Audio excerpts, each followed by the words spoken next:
Hey guys, it's Jenny, and in this video I'm going to record one of the Maryland Junior All-State audition pieces. It's from the Advanced Rubank for clarinet, page 52, number 12. So I'm going to go ahead and play it, and then I'll give you some tips on how to practice it afterwards.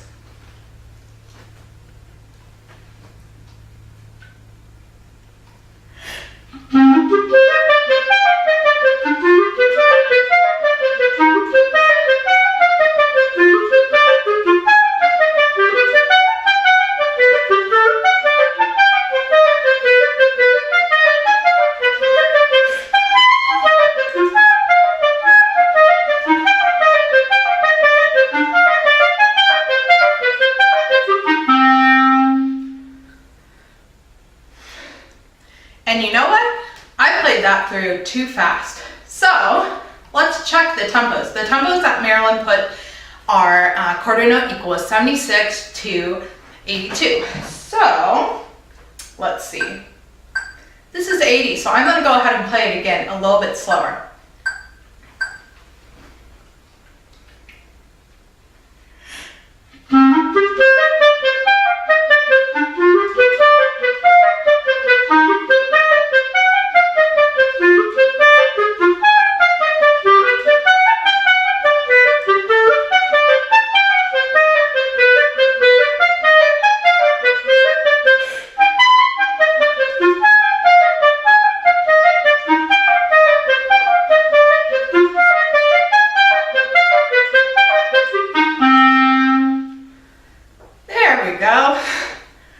That's the tempo they want.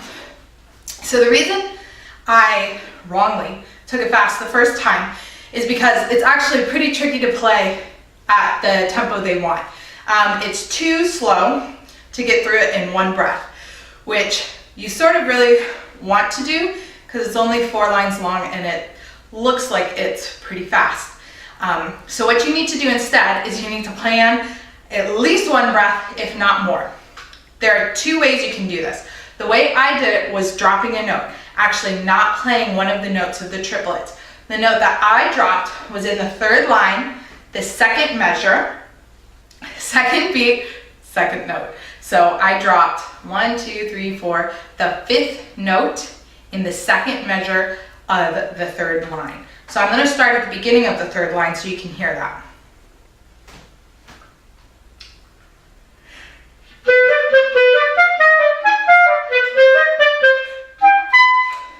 So it should be,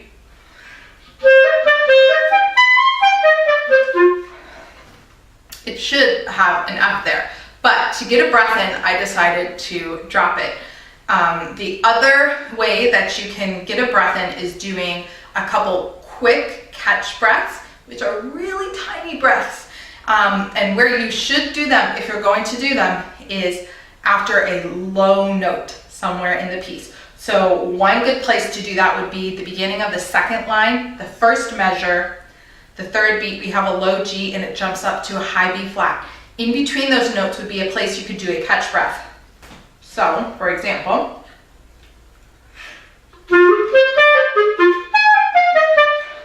I did it. Was it successful?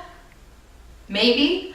I think you run the risk of putting too much time in between those notes because you don't have a lot of time to take that breath. That is why, in my opinion, dropping one note to get through the piece in 2 breaths or 3 breaths, if you need to drop another note, might be a better choice than a catch breath. If you can do really rhythmic catch breaths where you're not adding any time, where it doesn't sound like you added a rest to take a breath, then go for it. If not, drop a note and do this etude in 2 breaths. The other thing that you need to practice are tongue cutoffs. And when we use tongue cutoffs is when we have a slur followed by a staccato, which is like this entire etude. So tongue cutoff is different than a normal stoppage of a note. Usually when we end a note, we just stop blowing like this. And the note stops. With the tongue cut off, we want to physically stop the reed from vibrating, and we put our tongue back on the reed, and it stops the vibration. So it will sound like this.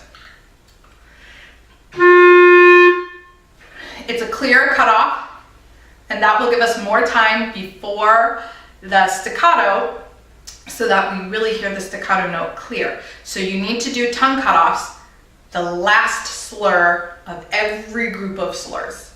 That comes before a staccato note. So I'm going to play really slowly from the beginning so you can hear it.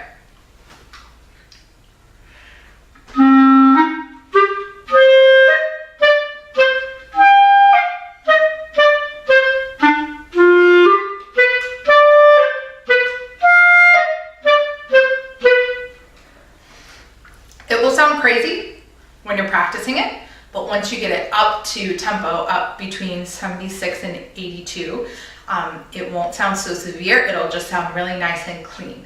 The other thing that I personally would do in this etude is go ahead and mark in your B's and your C sharps, which pinky you're going to use, because that's something that I always forget when I perform. So go ahead and write R's and L's if you're going to use your right pinky or your left pinky throughout the piece. And then also go through and put some dynamics in. There's nothing marked here, and you don't want to play it just at one dynamic. You want to have some crescendos, some decrescendos. You want to show the phrasing of the piece. So for example, in the third line, the last measure, I come down to a little softer so I can crescendo up to the very end and have a really strong ending. So if I started, I'll start the second measure of the third line.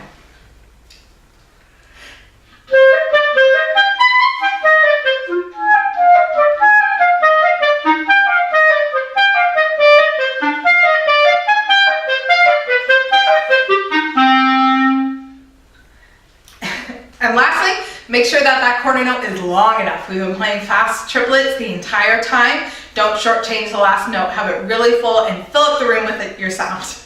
All right, happy practicing. Bye, guys.